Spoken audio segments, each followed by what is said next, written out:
Cool crew with the cool pants.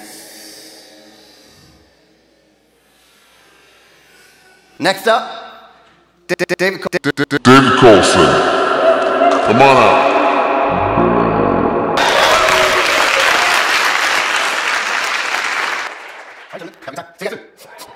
Hello, everyone. Hello. So, I heard you all care about flight. So we'll sort of get started. This is me, David Colson. I'm a gameplay programmer. I've been working on this flight model for quite a while. And this is John Crew, the vehicle pipeline director. Yep. You're in charge of vehicles, I guess. The vehicle pipeline is obviously a huge thing. So I'm sat there trying to get all the ships from concept to release and all the post-release support and all those systems that work with vehicles. Yep. So I think we'll just dive straight into it. This is what matters to everyone, is what's next for Flight and Star Citizen. And I think since, say, 2.6, we haven't really had what we wanted out of this. We could do a lot better, and we sort of have this this vision for how we want it. And so we've sort of gone back to 2.6, and we've looked at what we had in 3.0, and we're like reevaluating everything and thinking about what is the best way to bring the experience that is the most interesting for everyone. And so if we look at what that kind of means, we want you to really feel the ship. Currently flying around, the ships kind of feel quite similar between a lot of them, and they have so much acceleration that you can't really feel all of the workings of your ship, and that's really not what we want. And to go into that, we really want this system to be kind of reactive to what's going on inside your ship. So it's not as simple as just flying and then you feel your ship's handling and then you do your combat and whatever. We want you to feel what's happening inside the ship's systems, like the fuel and the power and everything, and that should really feed into what's happening in the flight model. And currently we just don't really have anything like that. And hopefully this will get us this more deep, interesting experience that changes between different ships. So we want it so that you fly this one ship and you have to fly in a certain way, and that's the way to win in that ship. And then going to a different ship, you might have to change your approach. And so hopefully what we got is going to sort of get us toward that. We want to kind of just going back to the reactive thing, I think that's really important, because we really want the thrusters to have like a thrust strength, and then if we can change that, we can kind of work toward changing the handling of the ship while you're flying, which is something that we've never really had before. So what we're about to show you, not final. So you all know, I'm sure you probably do already, you can play this flight model in the Drake Virtual Training Facility downstairs in the AT&T room. And we want your feedback, and we want to sort of get to the correct flight model that is best for everyone. So this is not final, and I hope you enjoy it anyways. But we'll work with us and we'll get it to what we want it to be.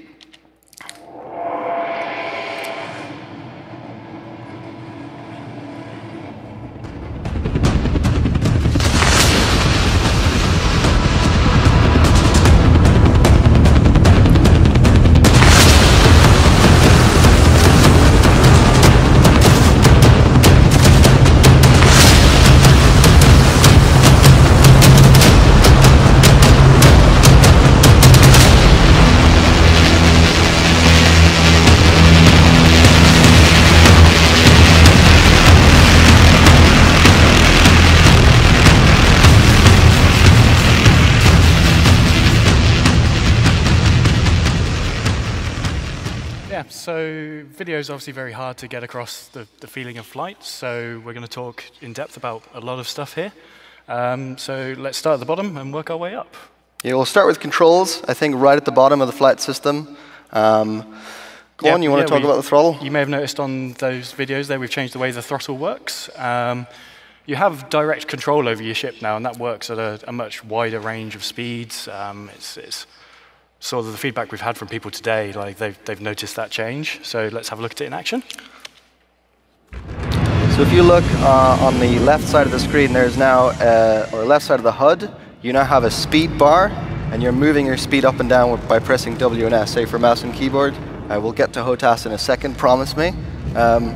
But yeah, so as you can see, like if you press W and then you immediately let go, the ship stops accelerating. That's unlike what we had previously, where you had this kind of defined speed range, and you press W and S to move the target speed up and down that range. But we don't have that range anymore, right? So the speed just moves up and down depending on whether you're accelerating your thrusters or not. And it seems kind of subtle, but I promise you this is a really significant change, and it changes how you're going to have to fly. But there's another important part to this, which I haven't quite got to. The dot on the speed bar there is the target velocity that the coupled mode flight is trying to get you toward, right? So if you turn, your speed is going to change. You know, your forward speed is going to change from that dot and what that dot is supposed to be. And coupled mode essentially amounts to moving your speed toward that dot. It wants your forward velocity to be held at that dot. So you turn in coupled mode, and you'll see that IFCS will automatically bring your speed up to that dot. This doesn't happen in decoupled mode, and that's one of the big differences between the two modes. Is you get this like I guess more Newtonian pushing like asteroids kind of flight out of decoupled, which is not coupled. So, looking at the other side of the HUD there, we've got this sort of thrust capacity bar. This allows you to finally control your thrust power, lets you manage your accelerations. So this sets how strong your thrust is in all axes when IFCS is trying to move your ship, and it gives you that fine control. So if you don't want to go at full tilt, you can just bring it down, and then you're going to move at a much slower rate. You want to get it faster, just scroll it back up again. So we obviously talked about mouse and keyboard. Let's have a look at HOTAS. Yeah, so the way this works in HOTAS is if you're using a not bidirectional throttle, which you can do, thrusting forward will increase the amount of acceleration up the bar, right? And then if you want a retro thrust, you have the retro thrust on a button, and this kind of acts a bit like space brake. So you would press this button, and you're going to have your retro thrusters fire and pull that speed back again. Here's another shot of this. You can hear the thrusters increasing in strength as you move that HOTAS up. The other option here is to have a bidirectional thrust. So you can actually have zero thrust effectively be the center setting on the throttle if you have a throttle that has like an indent in the middle, and then you can pull back to go backwards or fire retro thrust and push forward to fire forward thrust. This is kind of significant because previously if you pulled back on your throttle, it would move that target speed down, which would make you slow down. But that's actually not what's happening now. If you pull back on your HOTAS, you're effectively killing thrust on the main thrusters, and you'll carry on traveling at that speed, but you're not going to slow down unless you press that retro button. So I think let's talk about Afterburner. Yeah, go on. Specifically AB2, that's that second stage of Afterburner. So are we done with it? Well, it's gone. It's gone. So, thought I'd make a few people happy.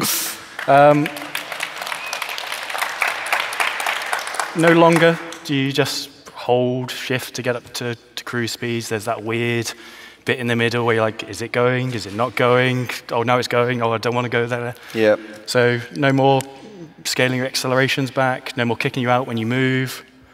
So that's Afterburner. What about Boost? Well, Boost is now correctly called Afterburner.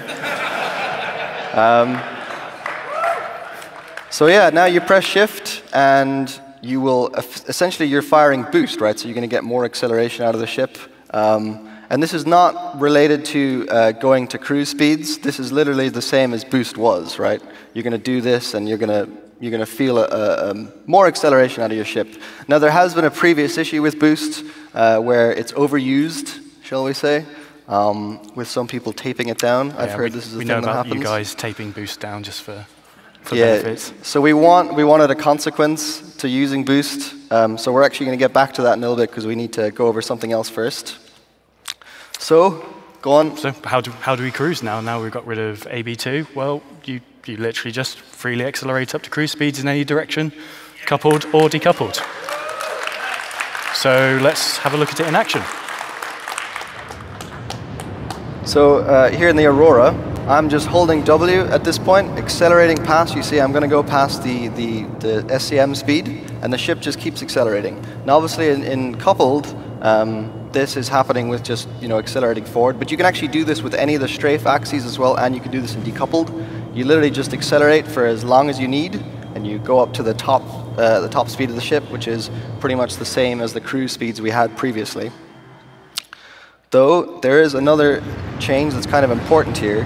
When you go past the safe maneuvering speed of the ship, coupled will start limiting your angular velocity. And this is kind of something we had a while ago in cruise. And this is kind of a feature of coupled because if you're above those speeds and your thrusters are just not quite strong enough to move you around, you're just going to drift for miles and miles and miles. So this is kind of like, you could think of it as a safety feature of coupled that's saying, hey, you're not really going to be able to practically turn at these speeds because you're going to drift so much. So I'm going to limit your turn speed to try and keep you from drifting. Now, if you turn on decoupled, this is not actually the case. Target velocity dot there. I'm in decoupled, I'm going all over the place. If you were to go back into coupled at this point, you're going to have a huge amount of slide. Obviously, you've got that huge velocity going there. But yeah, they're two different flight modes. They behave very differently. You don't have to use both, you can use one or the other. I think it's really cool as well that previously getting into cruise speeds in decoupled was kind of a pain because you'd have to be going in a perfectly straight line. But because we've removed that restriction, this is just no longer a problem. Decoupled works so much better like this. So you might wonder, if you're just flying around, what if you don't want to go up to these speeds? What if you don't want to be at these speeds where you're having your angular velocity limited, and it's kind of a pain to manage that, especially if you're a more inexperienced pilot. So what we have is a speed limiter, and this is a toggle, right? So you can press this button, and it will hold your ship into a maneuvering speed that is going to keep you from sliding too much. And you could think of this almost like a safety. We call it SCM safety. So we'll just have a look at how that works. So you're traveling at a cruise speed, and you press the SCM safety button, and that will bring up these two triangles on your speed bar, and this is going to hold you inside a certain speed range where we can pretty much make sure that you're not going to drift too much. And we'll reevaluate those speeds for all the ships to kind of keep you from sliding too much and keep you from getting into territory where the ship's just very difficult to control.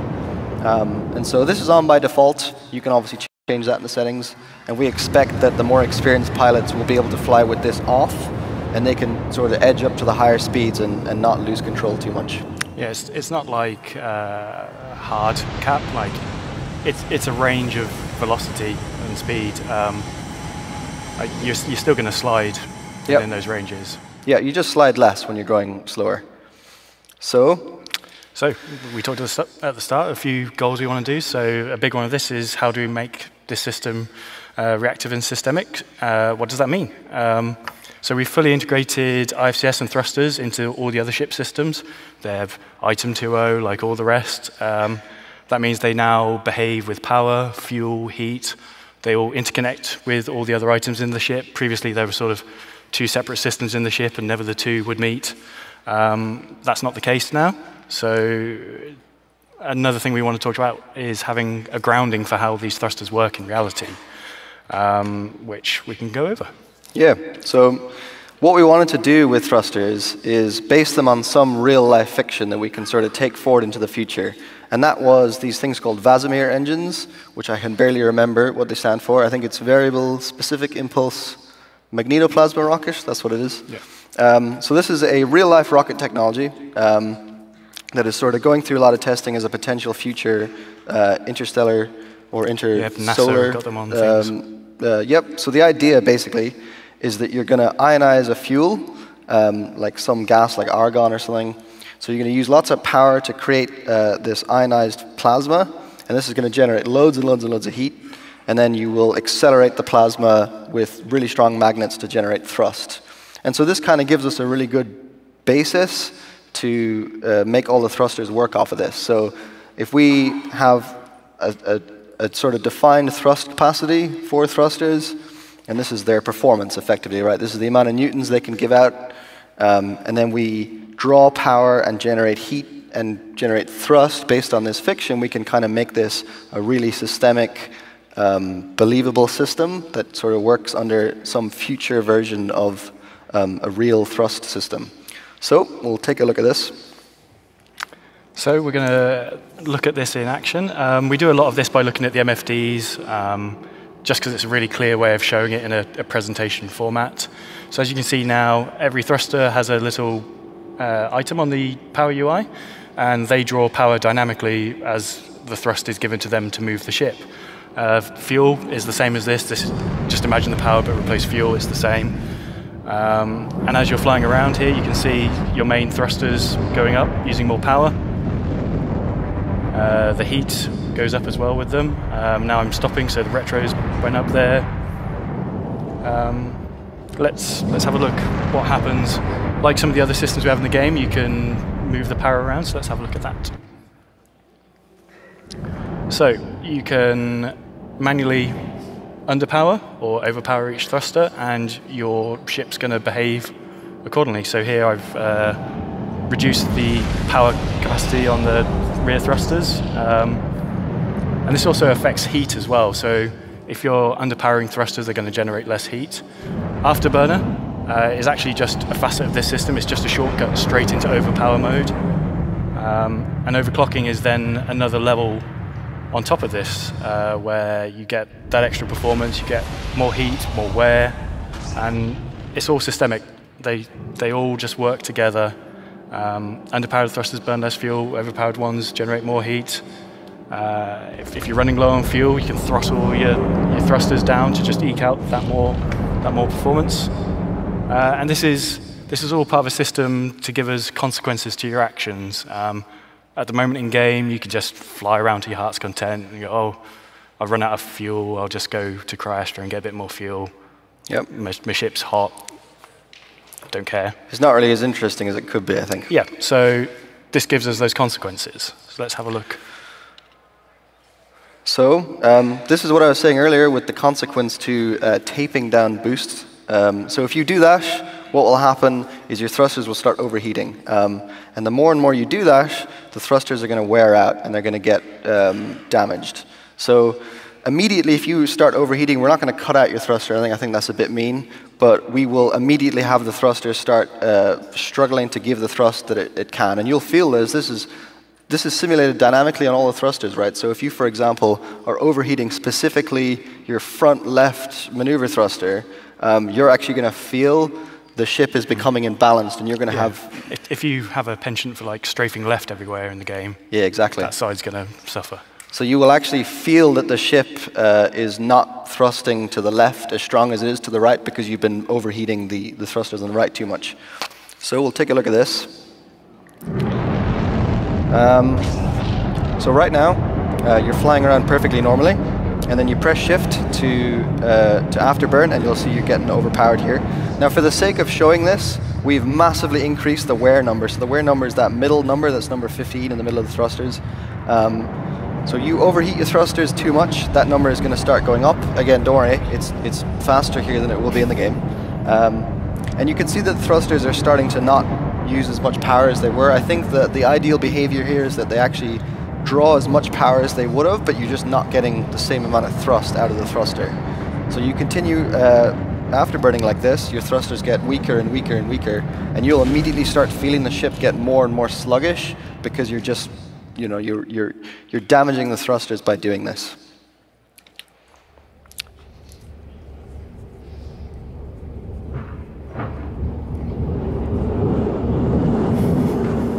So yeah, if you keep doing this, bad things are going to happen.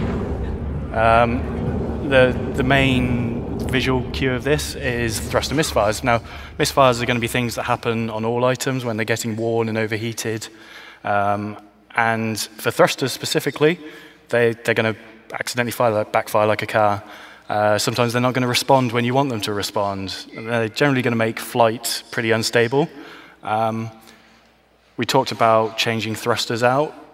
Different thruster sets will have different grades. So if you want to invest the time to get some resources to get better thrusters, they've got a higher capacity for heat and a slower wear rate, they're going to have less misfires. If you cheap out and go for the bottom shelf items, then you're going to hit this more. You're going to experience this in game, your ship's going to be shaking around, feeling unresponsive. But generally, this is not something you want to happen second to second. This is, you've worn your thrusters out. You've done lots of stuff for a long time, Yep. playing not very well, Yep. and this is the consequence to that. Yep, absolutely. So we've got all these bad things. It'd be a bit unfair if we didn't give you a way to sort of manage this. So how do you control your thruster balance so you don't get them overheated and too worn? The acceleration controller that we talked about, afterburner and the thrust strength system are your friend in these scenarios. So going back to this, if you look at the right side of the HUD, we're afterburning here. Lots and lots of heat is being generated here. So to manage that, I just bring the thrust capacity down really low, generates a lot less heat. As I bring it up, the power and heat go up in turn. Again, afterburner is just a shortcut to overpowering. And this is where you're going to be managing stuff. And the great thing about this, you've got your throttle, you've got your afterburn, your throttle, your thrust capacity. You don't need to go in your MFDs, like flying around, doing this, trying to work out what's going on. You've got those two big items, center of your HUD. After a while, you're not even going to need to look at them. You're going to have worked out where to move them. Sure. It's just a shortcut to spending your life looking at little screens. Yeah, absolutely. But there's even more we can do here.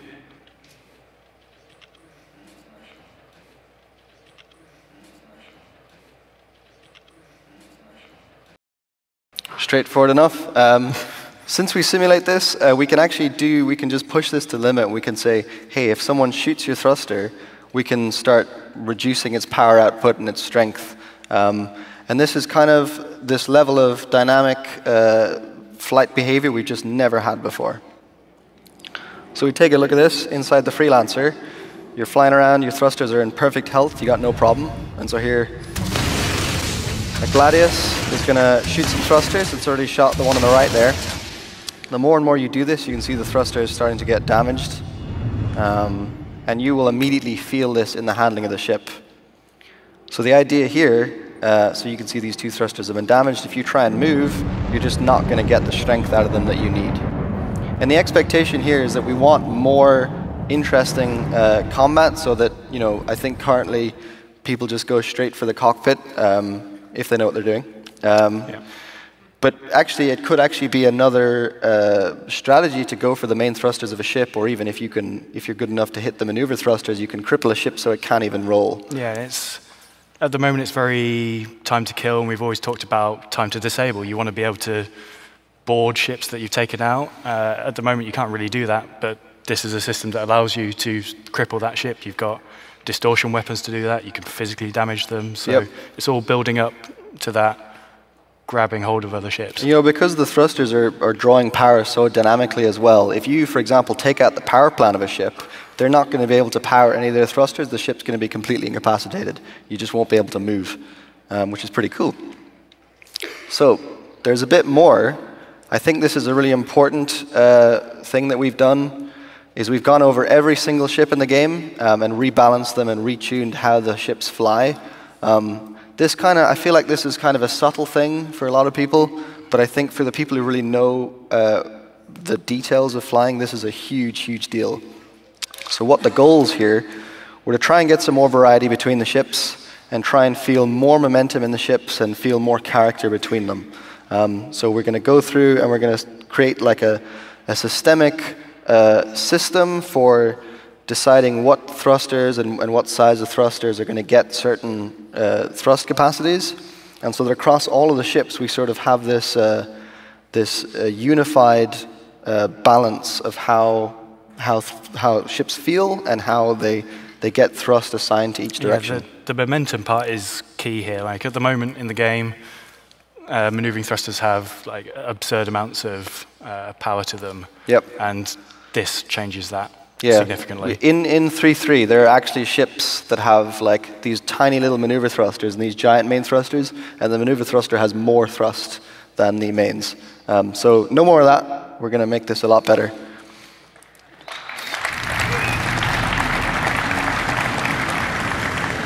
So if we look at the Gladius has these two really big thrusters.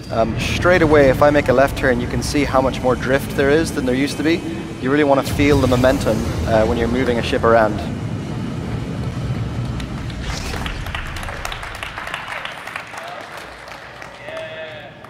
So I think the Gladius has quite a few thrusters that can point downward. So you will actually feel differences in trying to strafe in certain directions. And of course, the angular acceleration is also super important here. The layout of the Gladius's thrusters actually gives it more pitch authority than yaw.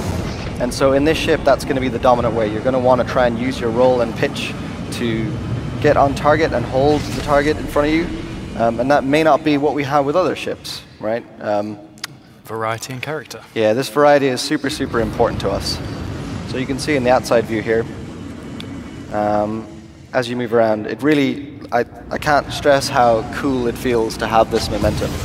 It really makes flying, it makes it arguably more difficult, but I think it's more rewarding when you fly really well, and that's really cool. So I think we will move on. Make a different ship. Yeah, we'll move on to the Hornet. So yeah, Hornet in comparison to the Gladius, much beefier, much heavier, and it has weaker directions in all other axes except for going forward. So it has that huge main engine. So far more acceleration going forwards, and it's shorter than the Gladius. So it actually has weaker pitch authority, but its yaw is much stronger. So if you only have those two ships, you're going to be flying them two completely different ways to have it. You can fly them the same way. One's going to be worse at what you're doing than the other. So you need to learn and feel how those two ships behave and fly them accordingly. Again, very hard to see in a video. Recommend you go play this and see how it feels. I just want to do a tiny bit of audience participation at this point. How many of you have a Gladius? Stick your hands up. It's not that many. Not that many. How many of you have a Hornet? It's a lot more. Then let's look at another ship. How many people have an Aurora? That's a lot more. So yeah, the Aurora. We'll take a look at the Aurora. So I think we've been kind of guilty of punishing the Aurora a bit too much, making it pretty much useless in combat. And you know, it's still a starter ship, so it's still not going to be anywhere near as good as the Gladius and the Hornet. But using this new system of assigning thruster strengths, we can actually have it give some strengths. Like one of the big strengths of the ship is that it's really, really light. It's much lighter than the Hornet. And so even though it has weaker thrusters overall, it actually has I think it actually has slightly more acceleration in some strafe directions than the Hornet.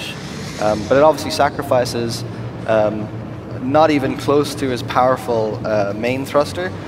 And so, you know, in the Hornet, if you're going to be getting your back out and using the main thruster, you can't really do that as much in the Aurora. It's just not quite going to be as useful.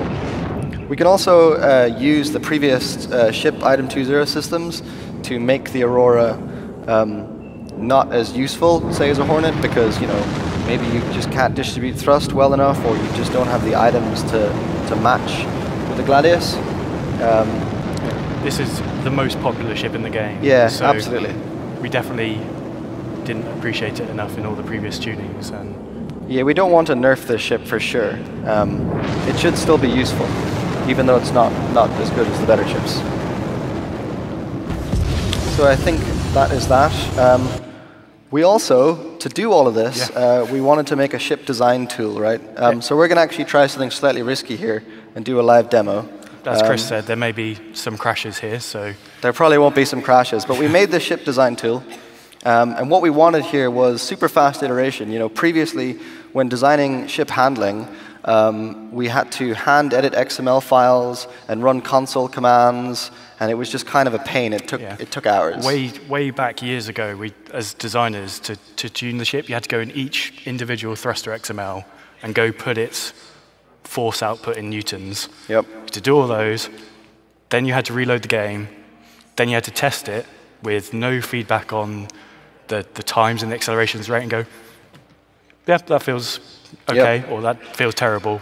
You know, gimbal thrusters, because we have gimbal thrusters, thrusters can give strength in lots of different directions, but not at the same time, right? And it makes it basically impossible for a designer to predict what the acceleration of a ship is going to be in each direction based on just setting the thrust capacity. So what we have now, if we run back to the editor, so here's the editor. So we have this new tool here, which is the IFCS editor tool. And this is going to allow us to do live editing. So we run in the game. I'm going to spawn a Gladius here. It's interesting. Every studio has their own favorite ship. So yeah. The US studios love to test everything on the Hornet. The UK loves to do it in the Gladius. OK, so we have these dev tools now, which we've never had before. So as I move around, we can see the thrust output and the gimbal direction on all of the thrusters while you fly around. And this level of information we've just never really had before. Now these big red and blue cross in the middle of the screen here, this is the thrust strength for linear thrust for this ship. So you can see you got 65.8 meters a second forward, minus 27 to the left and 27 to the right as well. So we have all the thrusters in a list here, right? So these are the thrusters. We can click on them, and they'll highlight where on the ship that is. And then we can actually hand edit the thrust capacities. So these are the main thrusters. If I make these 10, you can immediately see that the ship's handling, where the ship's forward acceleration has changed. If I try and accelerate forward, it's going to be a lot slower. And there's no reloading of the editor or anything. This is immediate. You immediately feel the difference. We have a lot of ships in the game, so if we have to reload the editor every time we want to do it, it adds minutes times hundreds of ships. It gets very long. So to go the opposite, why don't we take some of these thrusters at the front here, and we're just going to make them really strong. We're going to get like, I don't know. Got a great career in 100 million, that'll do. So we now have 532,000 meters a second forward. So you can feel the difference in the roll is just immediate difference. We get up to speed really fast. So we have this live editing. Now, obviously, we mentioned earlier that hand editing thrust capacities is just kind of a no-no. I mean, you could do it, but it's basically impossible to guess what these what these accelerations are going to be. So to solve that, we have this calculator here. We can enter the ship's desired handling. So I'm actually going to put these back to a sensible number for a second. Is that right? There we go. So if I say we got 15 meters a second in the forward Y direction of the ship, if we just change this to 100. And this is different from where we are at the moment, where it's all based off goal times. Yep. This is a different way of doing this. So you enter in the desired acceleration, and you click Tune Ship, and it'll automatically calculate the thrust capacities of all the thrusters. And it will obviously, now you can see that the forward acceleration is now 100 meters a second. This obviously, not like you can sit and calculate that number on paper, but you'd just be insane to do that. I don't know why you'd want to do that. So we have this now, and again, you can see how live this is. It's literally taken me like seconds to change the handling of the ship. We also have all of this extra information here, so we can fly around the ship and monitor what it's doing. And this level of sort of interactive ship design is something we've just never had before. So this is really cool. We're going to jump back to our presentation. Here we go. There we go. We'll skip past our backup video.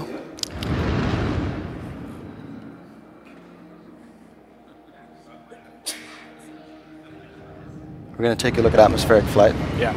Fly down to a planet. Pay close attention to the audio. Yeah, the audio is fantastic here.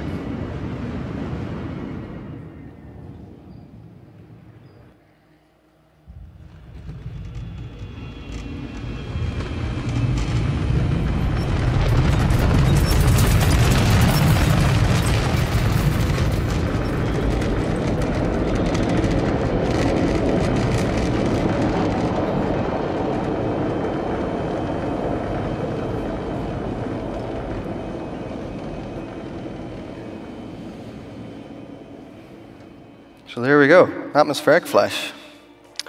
Anybody notice anything different about what was shown there?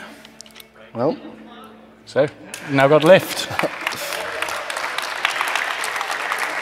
So in the current version of the game, we do simulate drag, but we never got around to implementing lift. So now we have lift and drag, and that is a huge.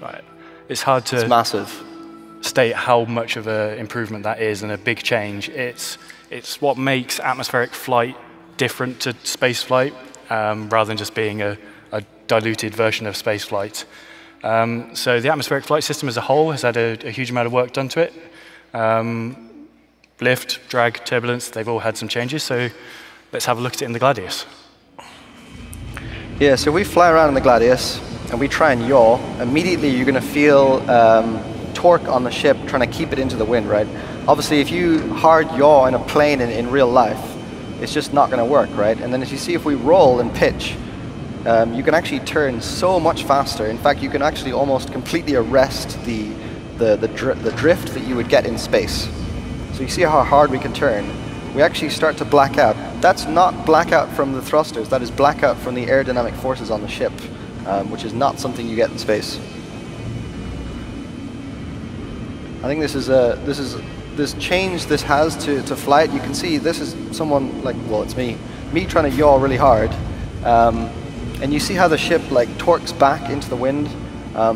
If you, for example, try and hover your ship and then accelerate to cruise speeds sideways, the ship will experience all these aerodynamic forces and it'll actually pivot the ship back into the wind, just to sort of get this difference, right? The ships are obviously, like planes in real life, don't fly sideways. So the Gladius is probably one of the closest ships we have to a modern day plane, so it has that huge lift area. So let's compare this to another ship which is not nearly so aerodynamic. Everyone's favorite, the Aurora. So the Aurora, it's a flying brick, really, isn't it? It's not really got much of a lift surface. So it flies a lot slower because it struggles to cut through the air.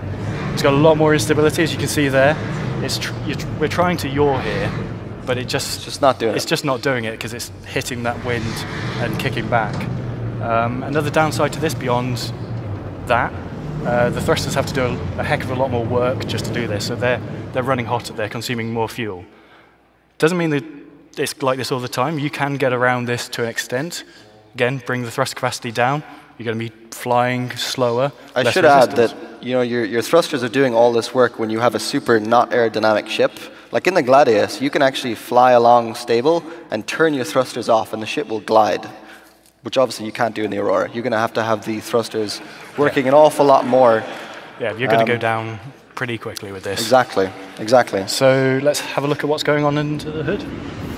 Yeah, so this is a little bit of debug stuff. You can see what's going on. So the red line is the drag, and it's obviously moving around because of some of the turbulence in the air. And you roll and pitch, and you get this sudden force of lift pulling the ship up. And this, unfortunately, we couldn't have aerodynamic flight at the Drake Virtual Training Facility today, but this difference is massive, right? If you try and strafe around and like circle strafe people in space, and you try and do that in atmosphere, it's going to go quite badly wrong for you. You need to really adjust your flight strategies in atmosphere, and the hope is that you're going to go into atmosphere, and atmospheric flight is going to be a bit more like planes, and that difference is going to be really, really drastic. And having that difference in gameplay is really, really exciting. Yeah. So we're also going to take a quick look at ship management. Yeah. So again, how do you manage all this stuff in atmosphere? You got to keep your thrusters cool, use the correct amount of power. It's different to spaceflight again. So the thrusters now, this goes back to massively overpowered thrusters in the current game. They now either have to fight the atmosphere, or if you've got a less or more aerodynamic ship, not fight it. Yep. So let's have a look at how we manage that in game. Freelancer, not a particularly aerodynamic ship. It's in atmosphere here, going forwards. Hopefully we're going to look at the MFDs a second to see just how hot your thrusters are getting. So if you look at the target velocity as well, you can see that the ship is not actually able to reach the target velocity, and that's because of the drag. So if you pump more power into your thrusters, you actually can increase your top speed in the atmosphere, because your terminal velocity is obviously going to be a bit higher. Yeah. So what we've done here is we've reduced the thrust capacity down. You see the heat's sort of reached an equilibrium down, those two mains, it's at 350.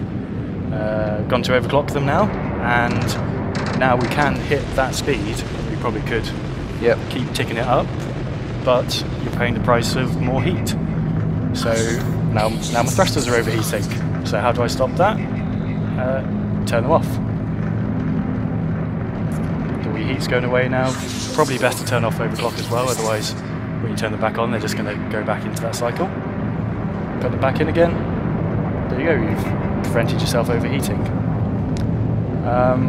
So yeah, that's looking at managing. I think we're a bit tight on time today. We are. So we don't have enough time to go over everything, unfortunately, but there's been so many other changes to the flight system in the past year, and hopefully, like, we obviously can't have a 3-hour slot to keep talking about them, but we're going to go over a few of the other things briefly. I don't know if you've heard, we have completely new ship audio. Yeah, every single ship and every single thruster. Everything is completely new. You heard also the atmospheric sound is completely new. And we're really excited about this. This is actually like such a huge difference. It sounds so much better than it used to. Yeah, decoupled's had a lot of changes. Those of you who fly decoupled will obviously have much fun with all those bugs swapping between the two modes, stuff not remembering itself. We've worked on all of those. Yep. Going with that, dual stick flight, I think, is something that hasn't really had the attention that it needs. So we put a lot of effort into that to make that experience better. Obviously, the control changes we talked about earlier are hopefully trying to address some of those issues and make that experience. We do have a couple of dual sticks in the Yeah, you can try out some dual stick flying in the LAN area. AI flight now uses exactly the same system, so we get lots of cool little stuff. Wingmen can, especially for squadron, we've got all the wingmen that wingmen can just follow your ship now. right really on cool. your wing, or just be slightly offset and they move with you. That's all. A lot of the core AI flight systems have been heavily updated, and this is going to slowly trickle down into the AI flight behaviors to make significantly improved AI flight. We've also worked a lot on the core performance of the system. So hopefully having 80 ships in a level is going to not completely tank your frame rate. So we'll get some more frames per second out of that, and the whole system is a little bit lighter on the CPU, which is a huge improvement as well. More ship design tools. So at the moment, the sort of knowledge for tweaking and tuning ships is very centralized. Something goes wrong, there's only a few people that can deal with it. We've got all these tools now that enable anyone to go in there and help out. You get that instant feedback like we saw in the editor. You know what you're doing. You don't have to sort of go into 5 million spreadsheets and look at some numbers and graphs to try and work out. Yep. It's all in It's a lot editor, nicer now. live edit, updates in real time. It's great. So another thing that we can do now is swapping out your thrusters. This is a super exciting thing. It goes back to what we were talking about earlier in how the thrusters all have their own individual thrust capacity, which dynamically changes the ship's handling. So you can, for example, either swap out a whole set of thrusters, or you can swap out specific thrusters, and the handling of the ship will real-time change based on that. Yeah. And some more UI updates as well. Obviously, we saw a new central HUD there that has those features on. Stuff we didn't talk about in there. There's a little G-force meter. Shows you G-force. That's back. Lots more planned. So this will be coming out in 3.4. We weren't ready for 3.3, unfortunately. But there's still a few months before this happens, and we actually have some more things that we want to do. So hover bikes. Huge deal. I think right now they just don't really feel great. And so we want to go over the handling of hover bikes and really tune that experience and make that a lot more interesting. So it's more like you're close to the ground, tight control hover bikes. Speeder feel that everyone always wants. Networking. So obviously the network team have been super busy with OCS, bind culling, serialized variables, everything. We need to get their support to finish off a few more things on the IFCS side. Obviously, it's all based around the current system that will be out there in 3.3. There needs to be a lot of tweaks for 3.4 to get it all working nicely, but it does work, and if you go play it, you'll see that you're all in a server there, 6 on 6. So really the thing that you all want us to work on, right, is ESP. We have already done a lot of work on ESP, but there's a lot more time, and the hope is that over the next few months, now that you're all sort of got to play this, we're going to spend a lot more time on ESP, and we're going to dial that experience in for 3.4, hopefully with your feedback as well. I think it's a feature that is very reliant on what the actual experience of a wide variety of players are, so we're going to spend a lot more time on that. UI improvements, obviously it's not a great deal of good if you can't see or understand what's being presented to you. So we've got a lot of plans that we want to do there to make that much clearer. Yep. On top of that, the landing and docking systems are also scheduled to get a lot more work. We want to make landing is not really great, and we want to make that a lot better. And the systems to help us do like auto land and stuff are also going to work a lot with the docking system. So you can actually dock ships together and stuff, and that's going to work an awful lot better. We need that for bigger ships like the Hull C, who need to dock to stations to be spawned and load everything, because obviously if they're full of cargo, they can't land. You can't land, you can't sell your cargo. So it all ties together. So I think we're actually running over time. We're probably going to be asked to leave the stage at some point. So I think that about wraps it up for us.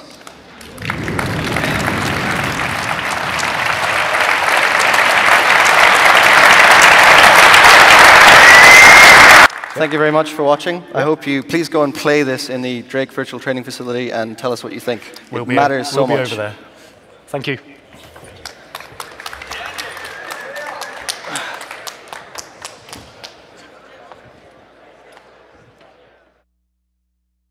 Wait, where's everybody going? We got so much more shit. We got so much more shit. We got so much more shit. We got so much more shit. We got so much more shit.